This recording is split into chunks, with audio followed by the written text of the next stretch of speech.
Welcome to Animal Football Insider, your weekly look into the happenings of your Super Bowl champion Tampa Bay Buccaneers, the Florida Gators, and all things related to football.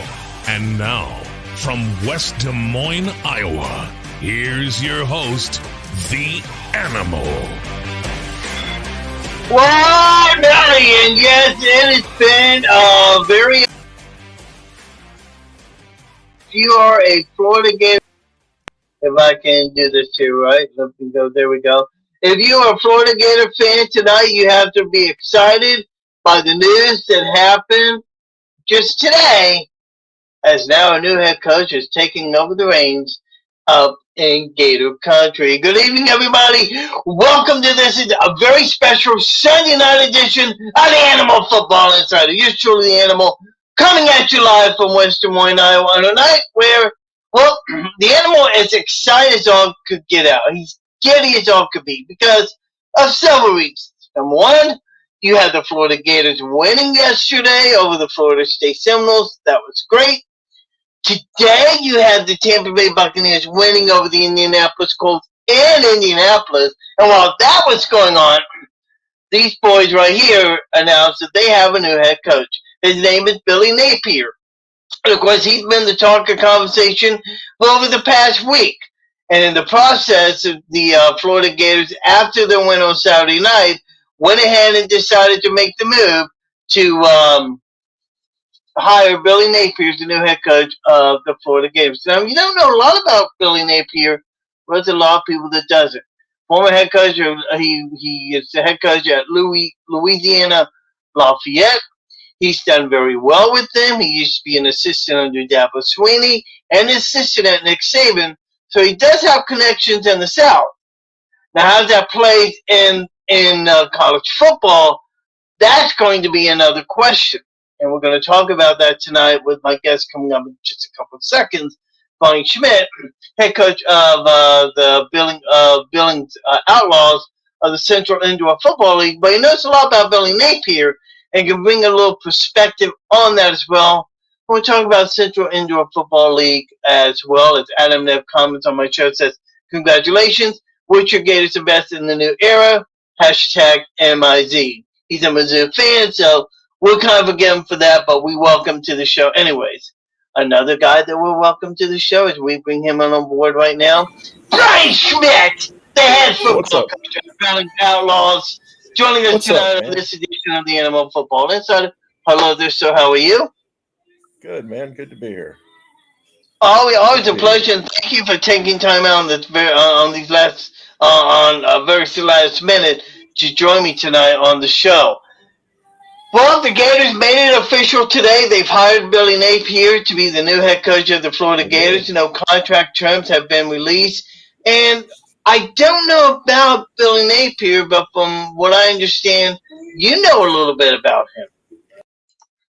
I kind of keep I look at a lot of the coaches and stuff. This guy's been, he was under Nick Saban. He was under Dabo Swinney. So, I mean, he's got a lot of pedigree with that. But the one thing about this guy that jumped out is the fact that he is an outstanding recruiter. And that showed at Louisiana. He actually, a lot of people I don't know realize, I mean, he beat out Florida and some other SEC teams for guys at Louisiana. He's also a great evaluator of talent. So he's a guy that'll see a guy and project him a year or two down the road. Florida honestly hit a home run with this hire. This is maybe one of the best hires that they could have gone with, maybe outside of trying to get Lincoln Riley, which that's a whole nother story. But I think this was a great hire. Yeah, and I have to agree with you too about him becoming a great hire, considering what was available in the process. We'll talk about Lincoln Riley here in just a minute.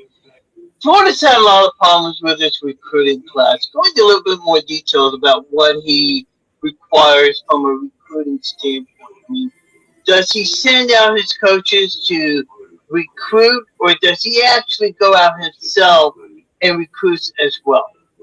Oh, all colleges are, your whole staff is going to go recruit. But he's heavily involved in it, and he will be, which most head coaches are. But he does a great job of not only evaluating talent, but his staff is outstanding because they know what they're looking for. And also recruiting, like anything, is walking into these people's houses and giving them the pitch to why they should play for Florida or why they should play for Louisiana. That is what he does very well, and that was a big reason when he was at Alabama and at Clemson. He was a big part of their success with the recruiting. So Florida is getting a guy who can make some waves, and he reminds you of like you can see some of the Dabo Swinney and some of the Nick Saban in him, just in his mannerisms, the way he coaches, the way he approaches everything. So Florida hit a home run with this guy. I'll be honest. When I saw that they had hired him, I thought, man, that puts Florida right back into the college football business of doing something, because he was the one guy that if Florida had not hired him and got him that contract signed when they did, I can guarantee you LSU would have gone after him. I have reports that LSU had tried to approach Napier last year, and nothing was done back then. Can you go into details about that? I mean, I heard some rumors floating around about. I mean, I heard rumors too. Yeah, I heard rumors too, but I think, to be honest, I mean, I don't know that how heavy LSU was going to go after somebody last year, especially with the COVID season and everything else. I don't know how hard they were really going after him. And to be honest with you, I mean, Napier has a stacked team at Louisiana this year. So I don't know how excited he would have been to go next year. And I know that there were some. I know Auburn went after him last year. I didn't know that. So he was so he's been a hot commodity for the past couple of years. Yeah, he turned Auburn down. If I remember correctly, he turned Auburn down. Auburn wanted him, and he turned down, because I do remember when it happened. I think that became a big shockwave. Was Auburn had like 3 or 4 coaches maybe turned down the job, so it became a big deal. So he's a guy that everybody wanted, and I think everybody just kind of wondered where he was going to go. And I got to be honest, Florida getting him now, because if Florida would have waited, then LSU would have come into the picture. And now who knows? It's 50-50 sometimes with those deals, because LSU may have thrown way more money and at him, and maybe that would have been enough to keep him in Louisiana. So Florida made the right move. Yeah, and now LSU is left out in the cold because they were going after Lincoln Riley. That didn't happen, as Lincoln Riley today reportedly has accepted the job as to be the new head coach at USC. Do you think that was in part because Oklahoma is going to the SEC, or was it in part maybe because Lincoln Riley was ready for a change to the West Coast? I mean, this is a move that doesn't make sense to me. And I've seen people comment about this, where they talk about, did Lincoln Riley really want to go to the SEC? I mean, here's the thing: Oklahoma and Texas, to an extent, going to the SEC is going to be interesting, because it may help them some in recruiting, which they certainly don't need a lot of help, but it may help them in recruiting, but it may hurt them in some areas as well. And also, you're going up against Alabama, Florida, Georgia. I mean, you're going up against these teams. Oklahoma, especially. I don't know if they realize what they're getting into. And look, it's a lot easier for Lincoln Riley to go to USC, win 11, 12 games, and play for a national championship, and only have to deal with maybe one SEC team playoffs than to deal with the SEC teams every week. I kind of feel like it was the perfect opportunity for him to go. They gave him the perfect situation, and it gets him out of Oklahoma because I don't know that he wants to deal with the SEC every week. Right. That's just my Brian Schmidt. Yeah, Brian Schmidt, head coach of the Billings football team of the Central Indoor Football League, we'll talk about here in just a minute. I hear that for Napier, he recruits hard. He takes uh, he takes an interest in every aspect of his team: sports science, nutrition, communications, everything. And I think that's great for a head coach. But going to a Power Five school like the University of Florida, it makes you wonder: is that such a great thing to do, to be involved in every aspect of your team?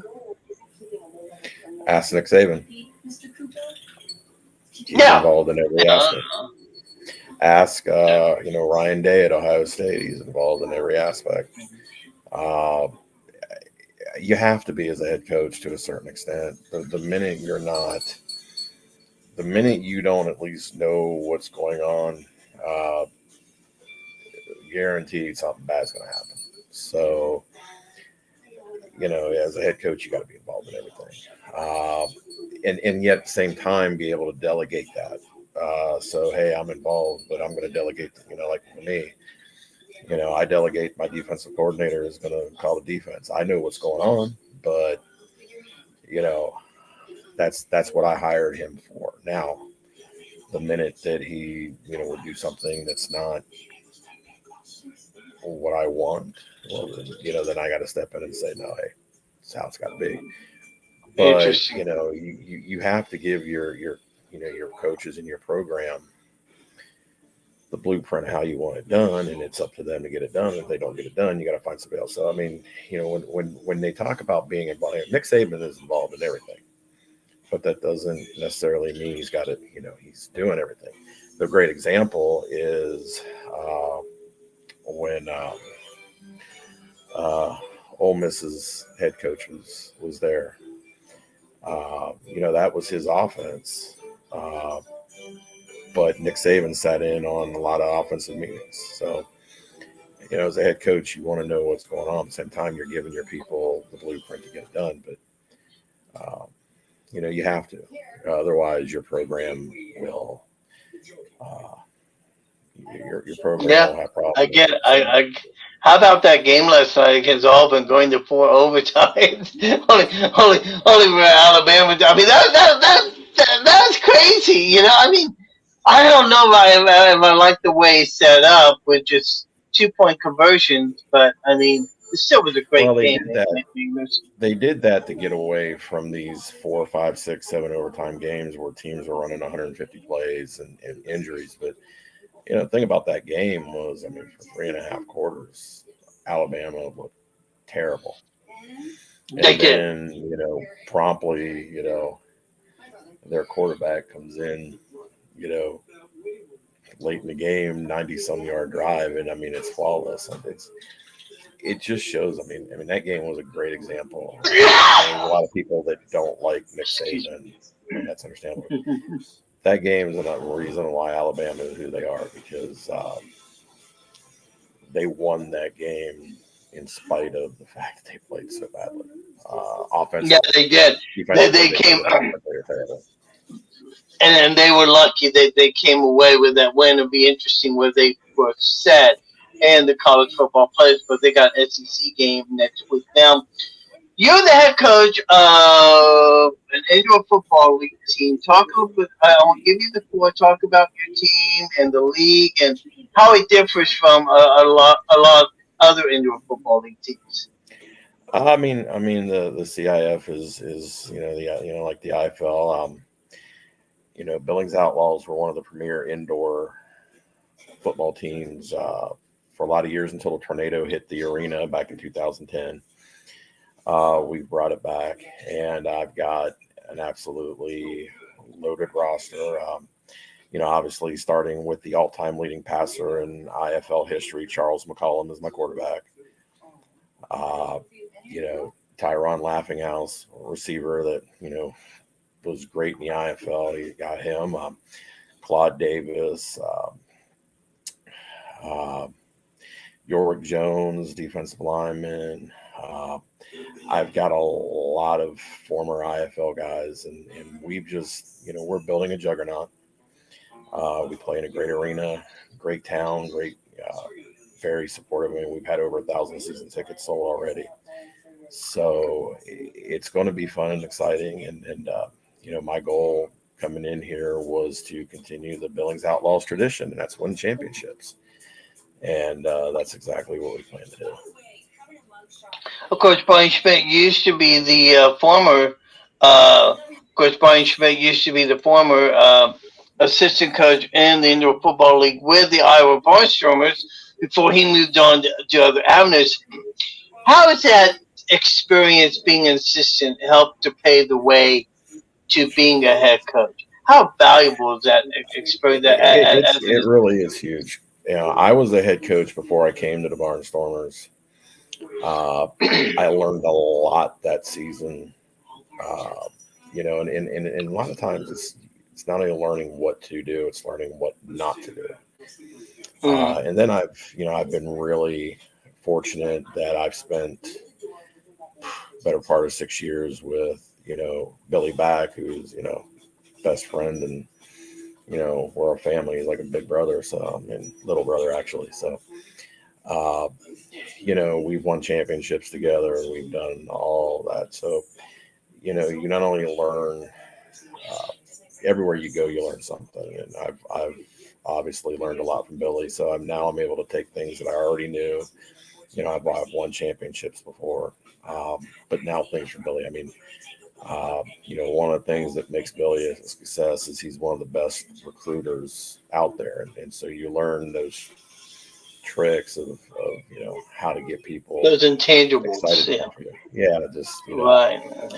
And you learn how to evaluate talent even more, because I mean that's something that we did all the time, is evaluate talent. So now it puts you in a position to, when you're calling the shots, and I find myself so many times I'm doing something, and the first thing will pop in my head, well, what would Billy do? And so you kind of go from that. So that's just really kind of how you do things. You take the best from everything you've learned, and you put it all together, and you hope it works for you. Barnstormers, Les Moss has left the team. He's gone to another team in the IFL. Dave Moggeson, I believe his name is, the new head coach of the Iowa Barnstormers. Do you know anything about him that you can tell these fans? Yeah, I mean, what I know is, I mean, he's a good recruiter. He's a good talent evaluator. So that those kind of things I know. And I mean, the thing is, here, I think his hiring, I really feel like was a great hire for Iowa, just in the fact that I think it'll calm.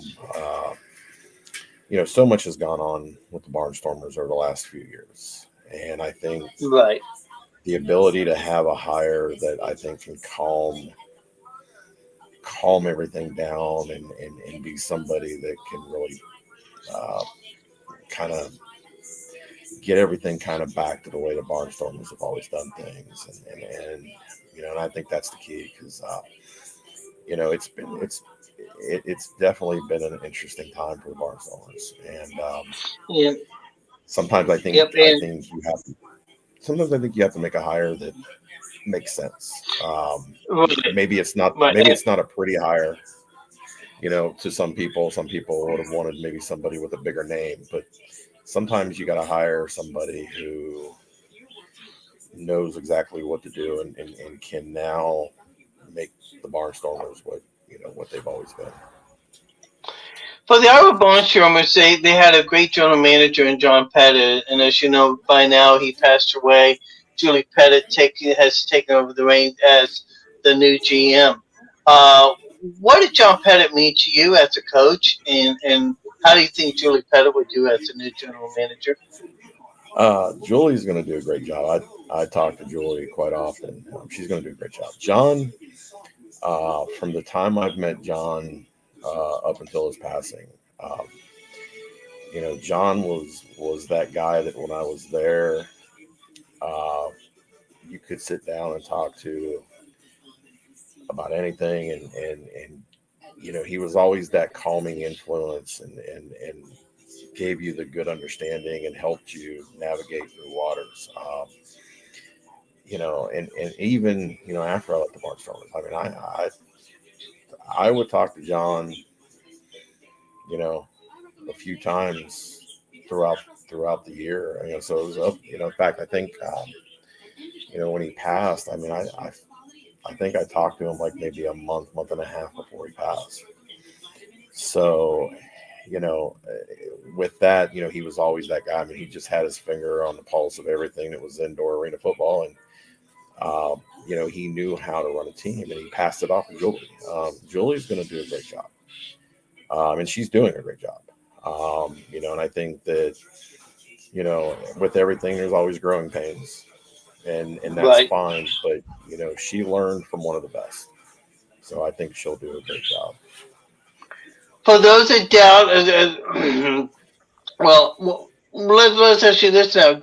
What's the difference between the CIFL and the IFL? I mean, is there a noticeable difference in Not the really. style of play, how No, they do things? the biggest thing is the CIF has a cheaper travel budget because we're not having we're pretty much Midwest based, so we're not having going from one end of the world to the other. Like last year I was in Spokane. I mean, you're on an island to yourself in Spokane. You're flying everywhere.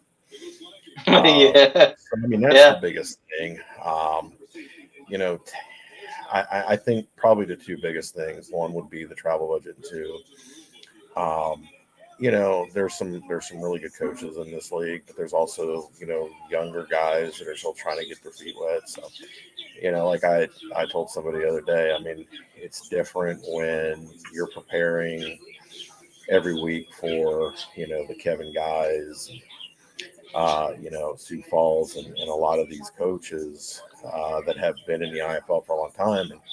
And for me, I mean, I've been in the IFL for a long time, so my preparation and how I do things are different than some of these younger coaches. So that's really the biggest difference. I think people get real caught up in all these trying to find major differences. And, I mean, there really isn't. Um, it's a league that has a smaller footprint, a more Midwest footprint, and that's pretty much the biggest Interesting. thing. Interesting. Um, what type of? As we get back to Billy Napier for just a minute, what type of coaching staff do you think he'll bring in? I mean, is I it think going to be a they'll, mixture of SEC, ACC kind of guys? Maybe.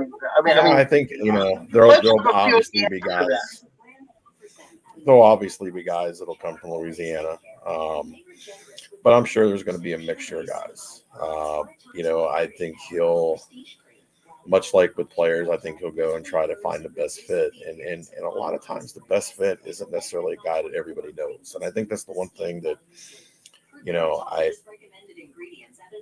when I see people, and it wasn't just you, but I saw other people were like, okay, I mean, this guy had great success at Louisiana, but who is he? Well, just because you might not exactly know who he is, if you look up what he's done, it tells you a lot. And with Napier, I mean, he's got a great pedigree. So a lot of the coaches that he's going to hire are going to be more guys that fit what his plan is for Florida. And I'm going to bet you he's going to hire some assistants who, one of the big qualities they have is they can recruit. Because Yeah, in college football, especially Power Five, you better be able to recruit, or you're going to struggle. And yeah, that's what yeah. you look That's at true. Alabama, Georgia. That's what they do. Ohio State. You know, uh, the reason why Florida has struggled is quite frankly they've not recruited well. When you're losing players that are best players in your own state, and you're losing them to not only other teams, but other teams outside your state. That's a problem. Yeah, I do. That's a great. He's got the pipelines. With Florida, Georgia, Texas, Louisiana, he's got the pipelines because that's where Alabama recruited. That's where Clemson recruited. It's not a secret. If you look at the best coaches in college football, look at where they recruit, and it tells you pretty much everything you will need to know.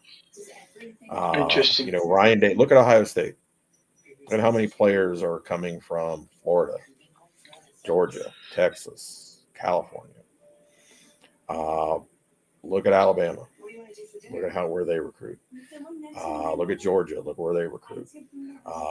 If you're not getting the best players out of Florida, Georgia, Alabama, Ohio, California, Texas, if you're not getting those best players,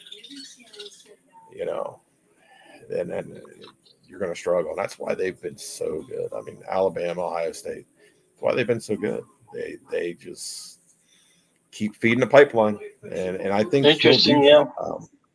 I think, again, people got to understand this isn't going to be a quick fix. It's not going to happen overnight. But I think we'll start seeing 2-3 years down the line, I think we'll start seeing Florida really improving to the point that they can be that guy. And hopefully they do that. Hey, listen, I want to thank you for taking time out to join me on this very special Sunday night edition. Good luck to your team this year, and hopefully we'll keep in touch down the road. All right, I appreciate it. Thanks, Brian. Thank you very much. Brian Schmidt, people, the head coach of the Billings football team and the CIFL.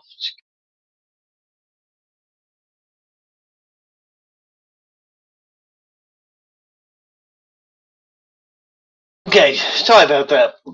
Okay, so now that we know about Billy Napier being the new head coach, what's going to happen is this. He's going to coach in his team's conference championship next week, and then comes in next Sunday for a press conference and officially start his role as the coach at the University of Florida. That's going to happen next week. We'll have all the press conference information coming at you, hopefully, on this Thursday edition of the Animal Football Insider. Now, one other thing that we want to follow up on is this, is that today there was another coaching move, and that Lincoln Riley, the head coach of the Oklahoma Sooners, has left the ball club, and now it's going to take the new head coach at University of Southern California. It had been rumored that he was going to Baylor, not Baylor, but LSU, but that got whitewashed for some reason. Now he's going to USC. So now we have to figure out what does LSU do in the meantime. Certainly it's going to be interesting to find out. By the way, excuse me, one other note to pass along to you tonight. A lot of great action in the National Football League. We'll talk about it on this Thursday edition of the Animal Football Insider. And for the Tampa Bay Buccaneers, they defeated Indianapolis on a last-second touchdown run by Leonard Fournette from, I think, 22 yards out to win that game. Thank you for joining me on this special edition of the Animal Football Insider. We'll have more on this on Thursday's edition. Thank you, Brian Schmidt, for joining me tonight. We'll be back on Thursday. Until then, y'all take care. As I always like to say, if you're not a Gator, you're proud to be Gator bait. Good night, everybody. Thank you for watching Animal Football Insider. Be sure to join us every Thursday night here on Facebook Live.